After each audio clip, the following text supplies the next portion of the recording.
Good evening and welcome to my midweek recap here for Apple and plan ahead for the rest of the week. Excuse me. I'm still holding some calls for earnings. As you can see, there's some new notes on here today. Um, let's see where to start. Okay, on Monday, the 220 calls I'm holding that expire this week. I've been averaging into these. It's not my style to average into this kind of a trade, especially this close to expiration, but had a very nice opportunity here on Monday's drop. I added in here at 207, which did bring my average down to just under $4. So very nice idea there. Had I not done that, I would not have closed out any of the position that I did today. Anyways, on the open, I took off.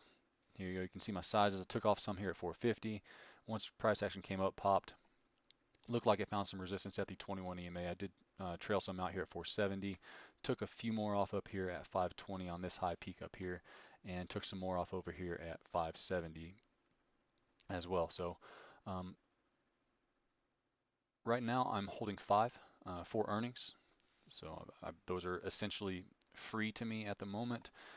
Worst case scenario, price action does not cooperate. It gaps down, and I take a loss on them, which ends up making this trade pretty much a wash. So we'll see what happens going forward on that. I'm not looking to add anything as far as earnings goes, but what I am looking at, excuse me, is a move over this 221.5. This area here, 220 to 221.5 is where that quad watching volume comes in. I continue to mention on my videos. Previous volume was also here in this range. You can see volume on lows, volume on lows, volume on lows, nice base. And all this volume came in here on Monday, which was an awesome play.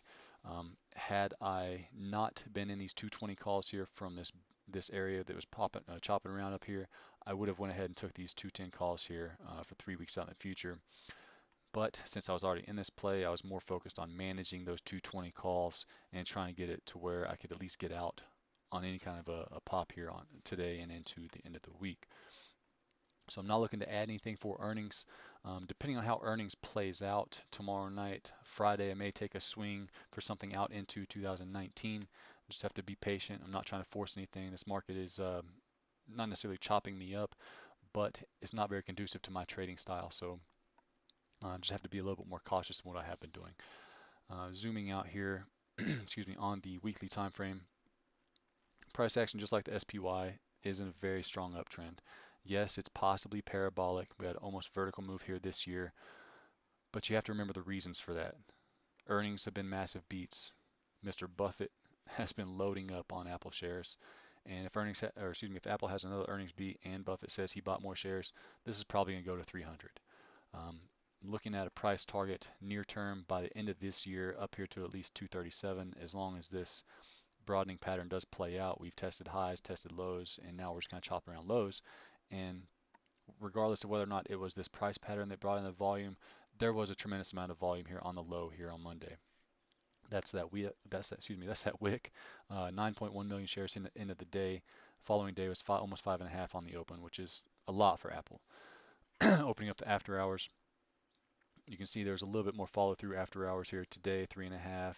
Excuse me, yesterday 3.5. Today, almost 4 million. So you can see as volume has spiked up, it's been on lows every time, just like the SPY. Some participants like to use the volume profile to gauge where volume's coming in. I just like to draw my little bars. Less stuff on the chart, less clutter. As you can see with my moving average and notes, there's already quite a bit of stuff here on the chart. Near-term resistance trend has broken, may come back and retest it here. If it does, depending on what these 220s are priced at, I might actually add some more, but they are out of the money, so not going to be the best idea. Really just want to hold on to them and see what happens in the earnings. I'm not too keen on adding a new position. I've seen Apple crash in the past on earnings, especially with some sort of a bearish pattern that's set up here. Most recent here is in 2015, a head and shoulders pattern came all the way back down to the 90s. About a 30% drop here from the highs at that time. So it's not impossible for Apple to fall. A lot of tech names, a lot of big names that have been high flyers this year, once they report earnings, they beat, they guide up. But any kind of mention about Apple, or excuse me, about China weakness or China trade war affecting their prices has really hurt stocks. That's happened in many, many names. and will probably continue to do so throughout the rest of earnings season. I think there's only about a 1 week left, so hopefully Apple comes out, has a massive beat, guides up, and doesn't really say much about China hurting them. If they do, well, then wait for lower supports apparently. Anyways, zooming back out here on Apple, I want to touch on the monthly time frame. It is still a broadening candle. It is a bearish engulfing candle. There is a chance still that price action does rally. This would be a dip and rip type of play. Broke down below what was a potential topping candle here last month. And if it rips back up higher, pushes above this 230 level, it will hit this target of we'll call it about 237 next month, and into the end of the year. If that occurs, it'll be essentially a 2 to 3 candle flag, which has a measured move of about $30. So we're looking at about $30 above this 228 area. We'll call it 258 to 260. So just off the top of my head, it hasn't really played out yet, but that is a potential here. So either this is a blow off move and we crash, come back down, or this is an extremely strong move, a runaway gap where something big has come out. Apple is really being looked at by investors as making some strides in staying and remaining and increasing their profitability. Apple is a cash machine. There's no doubt about that, and it looks like it's going to continue until something outside the markets affects price action. Again, it's probably going to be the China trade wars and that kind of nonsense that's in the news. But again, as I said in the SPY video, all that's going to be settled. It's just a matter of time. So once that happens, that'll probably be maybe priced into the market now. So once that happens, maybe that'll be the tremendous sell the news type of drop that everybody is, all the fear mongers are preaching on the CNBC and Fox Business, all that stuff. But anyways, this is my trade plan for Apple. I'm not really looking to add anything new, just some key levels to keep an eye on. Wait for earnings to come out, trade the reaction, and hopefully swing for 2019. If you have any questions or comments, please feel free to leave them down below.